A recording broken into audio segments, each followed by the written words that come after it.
This is Alabama Politics with Steve Flowers, an in-depth interview with Alabama's top political newsmakers. Now, from the studios of Troy University, here is Steve Flowers.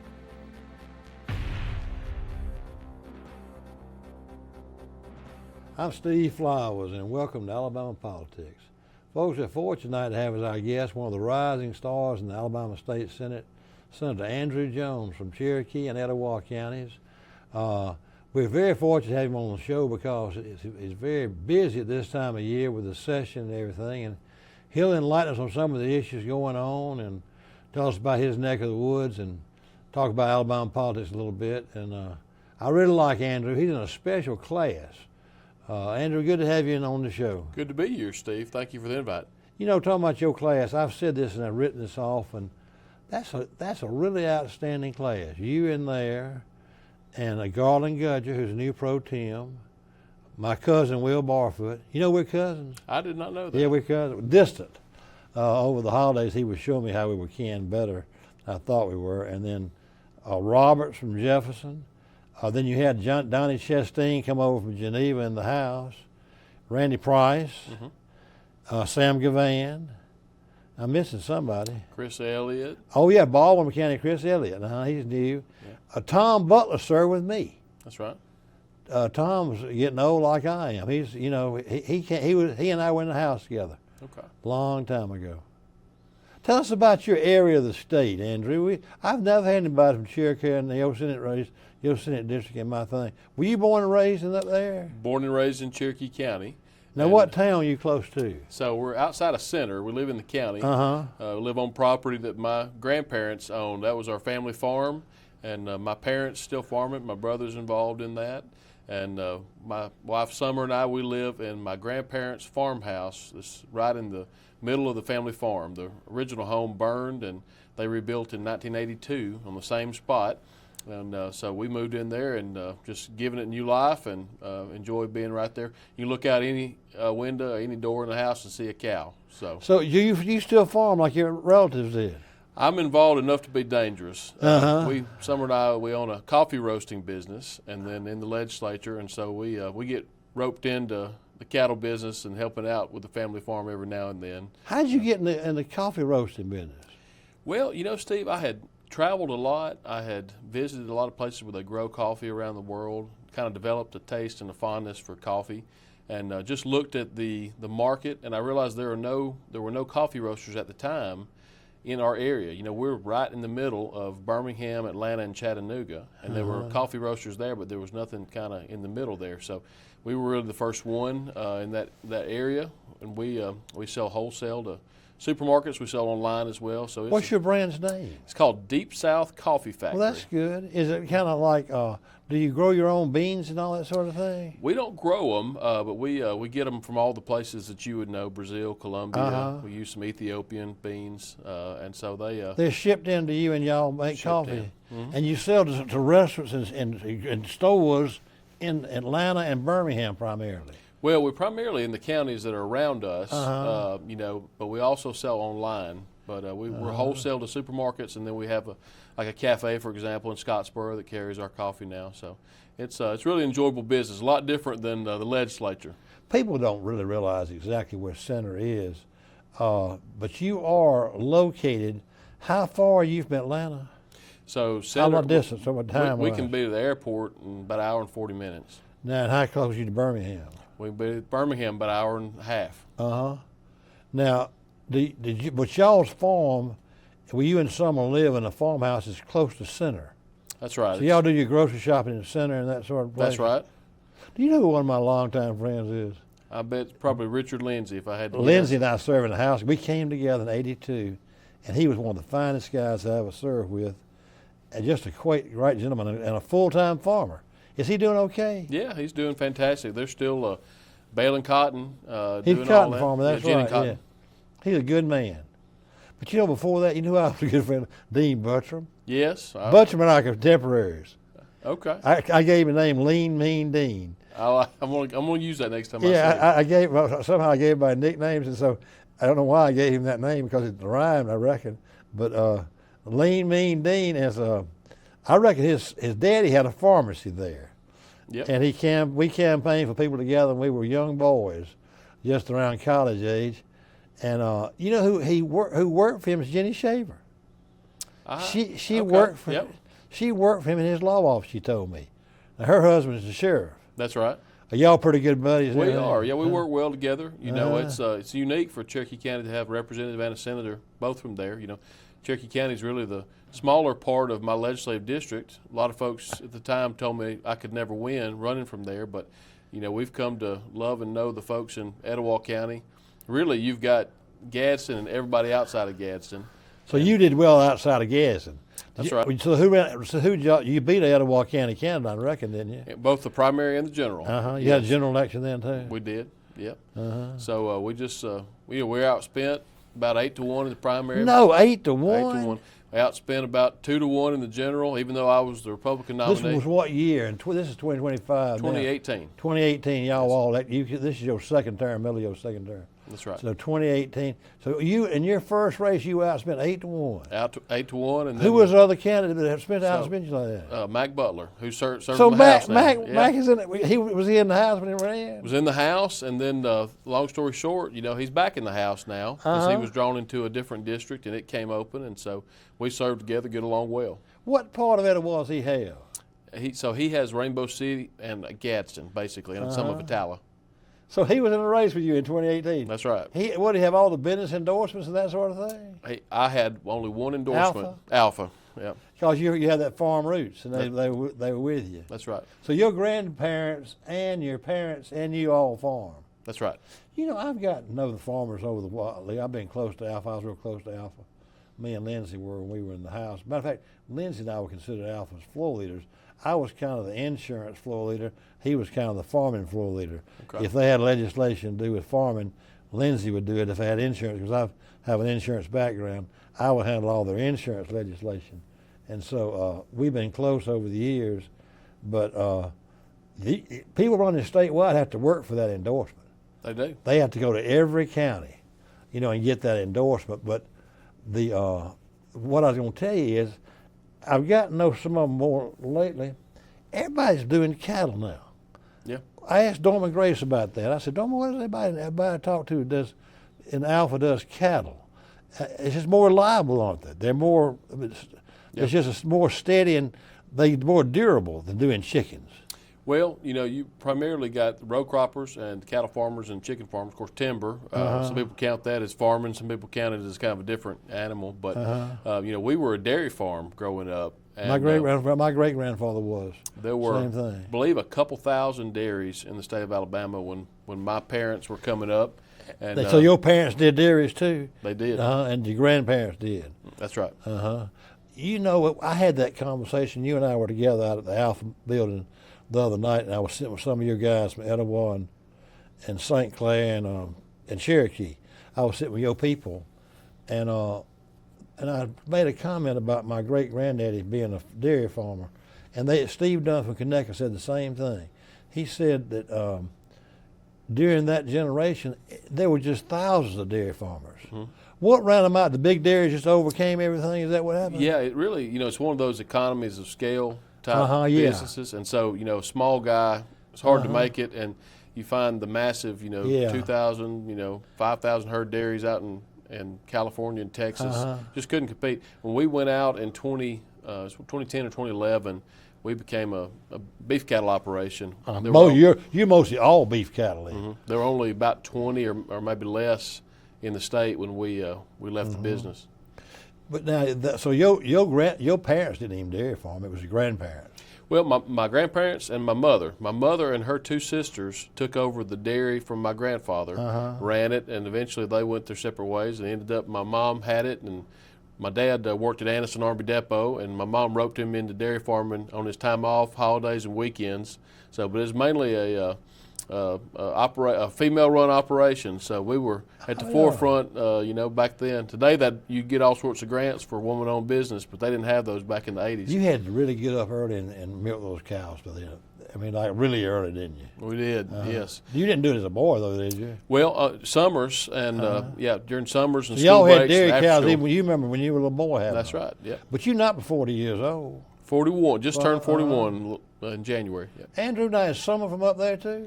So Summer is from Rainbow City in Etowah County. That helped you then to have your wife from Etowah. That gave you some roots there. That's right. Etowah. Well, actually, we met on my campaign. I don't know if you know that story. I didn't know that. No. Yes. So when I won my primary race and went into the general, Summer, her dad had been a county commissioner for 3 terms and a city councilman for a term. In Etowah and Rainbow City. That's right. And so it was the first time that she had been able to get involved in somebody else's campaign. Because, when you're in politics, you stay in your own lane and you don't mess with other people's races. So she came on as my volunteer coordinator. We had 70-something volunteers. That's the way we overcome that outspending, in those races. So Alpha helped you a lot. They got to put signs up and everything, didn't they? They did. They helped me, and of course we became the Republican nominee. Then we picked up a lot more support out of Montgomery and other parts of the state as well. Well, now back in the old days, Etowah was a Democratic county. It was a Labor county. That's right. Big labor unions up there. The Goodyear plant up there employed almost everybody. The Goodyear plant. Was it Goodyear or Goodyear? Goodyear was in Tuscaloosa. Goodyear was in Gadsden, wasn't it? Yeah, they had Goodyear and Gadsden. Yeah, employed several thousand people. That was the biggest employer. That's right.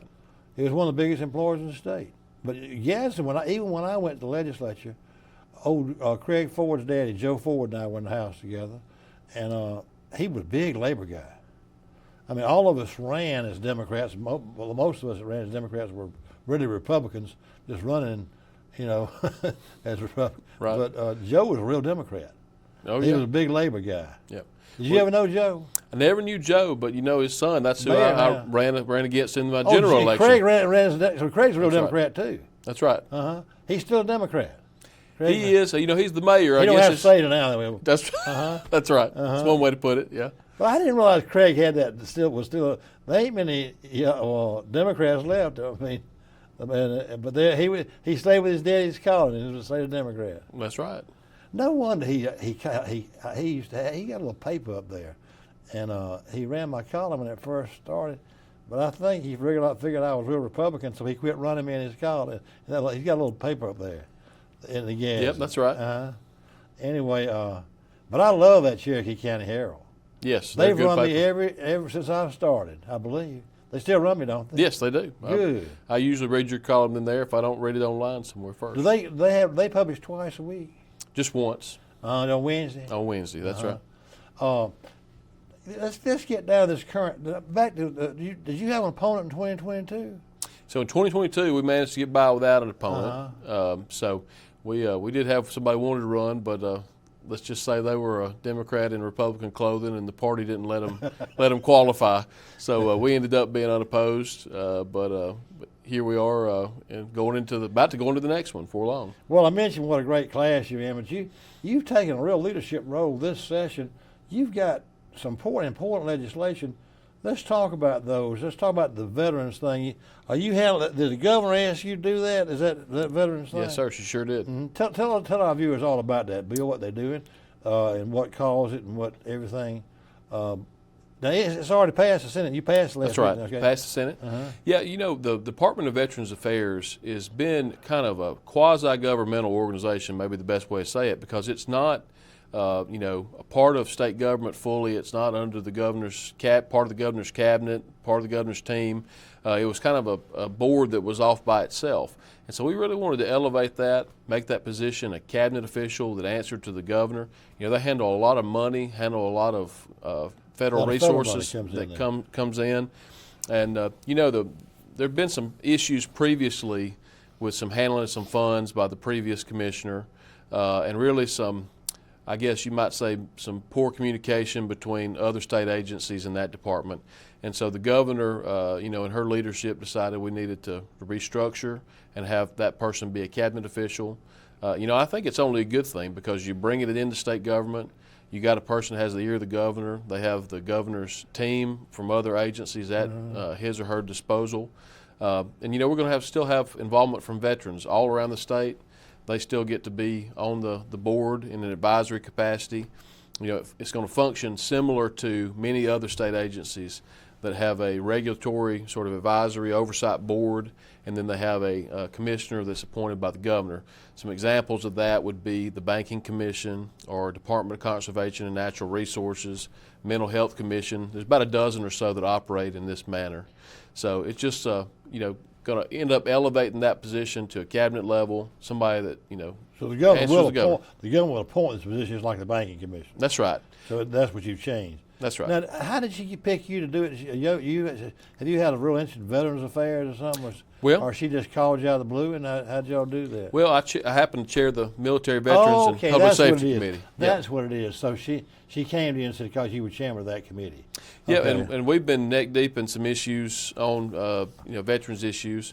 One of the bills I carried on veterans mental health kind of sparked the whole miscommunication between the former commissioner and other agencies, mental health in particular. So I've kind of been involved in that for a long time, and just appreciate the governor's trust and confidence in asking me to carry it. And I think it's going to be a great thing when we're able to, this entity's been kind of outside of state government. It's time for it to come into the fold, and for the buck to stop with the governor. To deviate off of current issues back to your area's politics, you know who was a good friend of mine? Jim Martin. Yes, Jim Did Martin's you a ever know him legend. before he died? I did not. I know. I knew Jim's wife. Pat, she lived Pat. longer than him. Yeah, she was about 10 years younger than him. She was Miss Alabama. That's right. Do you know the history of him? He was one of the finest men I ever met. I was the head of the Young Republicans in the state when I was a young teenager, and I got to know him. I actually got involved in his 1962 Senate race. He really and truly, before there was any Republican office holders in this state, Jim Martin had been he'd been a war hero, World War II hero. Grew up in Tarrant in Jefferson County, but went over there and worked for Amoco Oil and was moving up the ranks, and then he bought that Amoco Oil dealership in Etowah County as a young man, and he was on what was a precursor of what is now the Business Council. He was on the board of the Alabama Chamber of Commerce, and our congressional delegation at that time, Andrew, was real liberal Democrats. I mean, they were real Democrats. Lister Hill and John Sparkmore were New Deal Democrats, and all especially one from Etowah, Albert Raines, was all Union. I mean, all those congressmen were very pro-union and very liberal as far as Alabama standards. But anyway, Jim Martin went to Washington. They treated him rudely because he was a businessman. And he came home and said, running against Lister Hill. He really and truly beat Lister Hill in 1962. So had he run for the U.S. Senate in 66, rather than running against Lurleen Wallace for governor, he'd have been the U.S. Senator in 66 early. But he was a smart businessman. I loved it. I spent a lot of time in his house up there. He had a big garden. You ever seen his house? I've heard about it. I've never been there. He and Pat, they sat in the same pew at the First Methodist Church for 40 years. He never missed a Sunday. Wow. I didn't mean to get off on that, but he was conservation director for Guy Hutt That's right. when I was in the legislature, and he created Forever Wild. Yes, that's a legend. Our public television's documentary on that is good. You ever seen that? No, I have not. But You ought to look that up and see it, because he built Forever Wild as conservation director. And they brought him in because when Guy Hunt was elected the first Republican governor in '86, they brought a lot of the real strong Republicans who'd helped build the Republican Party in the state, the modern Republican Party. Anyway, I didn't mean to get off on that, but I got to think about Jim Martin. You were talking about he's a legend up there. Different department heads. He was conservation director. Let's talk about your other bill. You're doing something on PBMs. That's right. What does PBM stand for? So PBM is a pharmacy benefit manager, and the best way to describe them is they're just a glorified middleman. But they're more successful than most middlemen that you and I would know, Steve. The top 3 PBMs are in the top 40 companies, Fortune, not 500, Fortune 40. These folks are as big as, things like Ford and Apple and, Google and those type of businesses. They're in the top 40 in the U.S. And just from being middlemen that take the drugs from the manufacturers and get them to the pharmacies, and they're taking a huge cut. And what they do is they find a way a lot of times they're only reimbursing these pharmacies sometimes at the cost, and a lot of times at less than the cost that the pharmacy pays. So, you know, in business, it's impossible for you to get something and sell it at the same price you bought it, or to sell it for less than you bought it at. And so we've seen it, you know, it's been alarming. I think about 167 or so pharmacies in the state of Alabama. That's a net loss. So we lost some, we added some, you know, but between 2018 and 2023, in that 5-year period, we lost 167 pharmacies net around the state of Alabama. Just that, and that doesn't include Walgreens and CVS and Publix pharmacies. Those are independent community pharmacies like Dean's Drugs you were talking about. Does Dean's still exist? It does, still exists. Does his son run it? Who runs it now? No, a gentleman named Tracy Bishop up in Cherokee County runs it. I remember Dean's Pharmacy. He was the biggest pharmacy in town. Oh yeah, by and away. But get to the point, like what will your bill do to help these local pharmacies? What is it? So what we're saying is they have to be reimbursed the actual cost of the drug plus a dispensing fee. And so that guarantees that they're not going to be underwater on any of these prescriptions. And the bill says, you know, one of the big things the opponents of the bill like to say is that the customers are going to pay that cost. That's impossible because the bill says that they cannot pass that on to the consumer, that dispensing fee. And again, you know, these PBMs are making billions with a B, as our friend. Where are they located? I mean, like, what is a PBM located? Oh, they'd be located up on Wall Street, those type places. Okay, yeah. I see. So they're the ones control when they're squeezing the small pharmacy. That's right. And so tell me exactly what your bill will do. It makes them pay them. So they have to pay the average acquisition cost. So that's the Alabama average cost of acquiring the drug, plus a dispensing fee, which, you know, if you think about it, so that's based on Medicaid. So folks say, well, how did you come up with this dispensing fee number? That's the exact same thing that Medicaid does when they reimburse pharmacies. They give them the cost of the drug plus a dispensing fee, and it's an average on a bunch of numbers, and it fluctuates over time, but it's based on what happens here in Alabama. Andrew, now that's not passed yet, has it? Have you passed that in the Senate? No, we've had a public hearing on it, and it's in Health Committee? In the Banking and Insurance Committee. What's it doing in banking and insurance? Well, so PBMs are largely an insurance type issue. Who chairs banking and insurance in the Senate? Senator Sheldon, Shay Sheldon, trustful.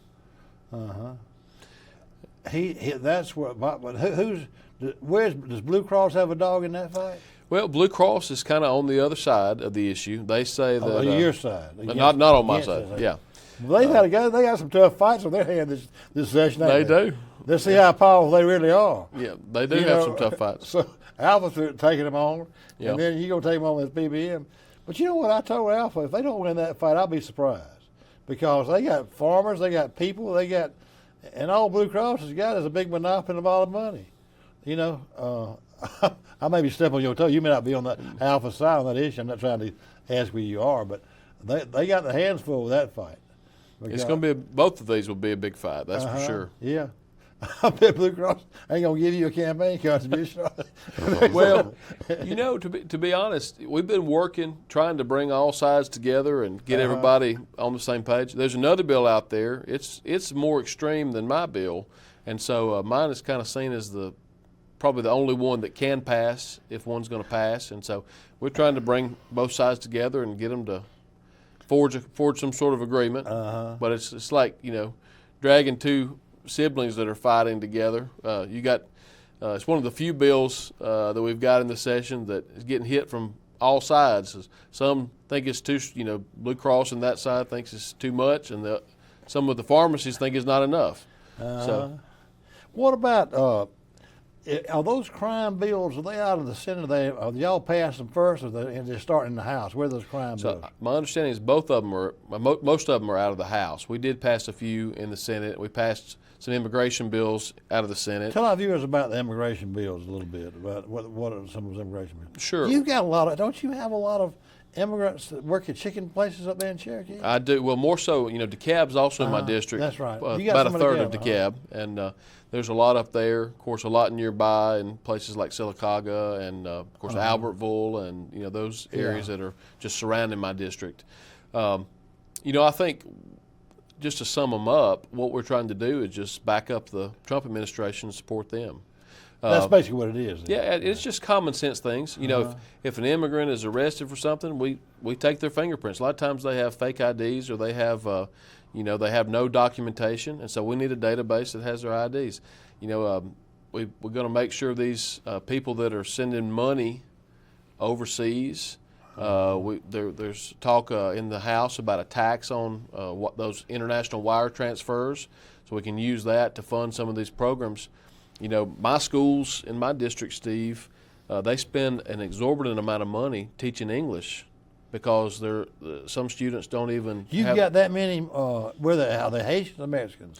Well, these are mostly from either Mexico or from Central America. What area are they from? They up in DeKalb mostly, or in Cherokee? I've got a lot in DeKalb and kind of Collinsville, Crossville, Geraldine area in my district. Are y'all getting any kind of federal money to help y'all?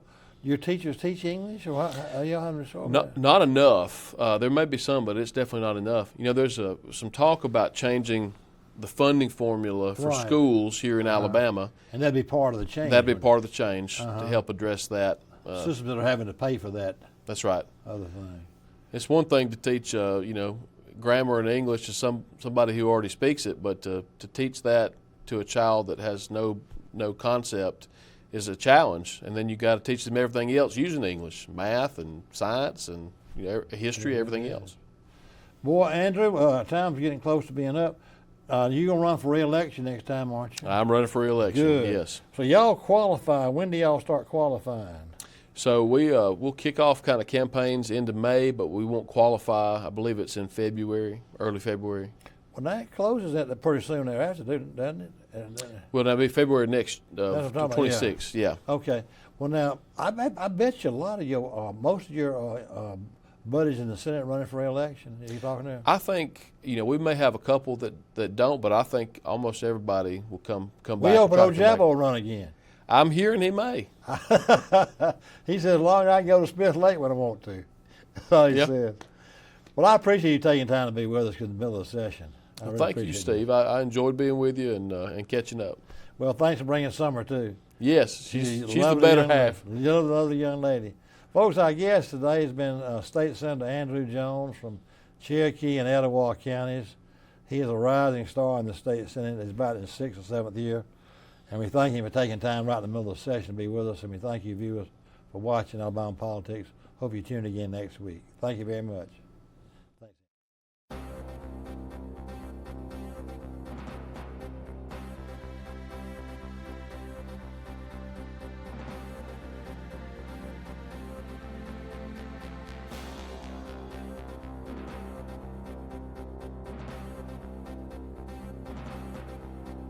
This has been Alabama Politics with Steve Flowers, a production of Troy University Television. Opinions expressed on this program are not necessarily those of Troy University, its administration, faculty, staff, or students.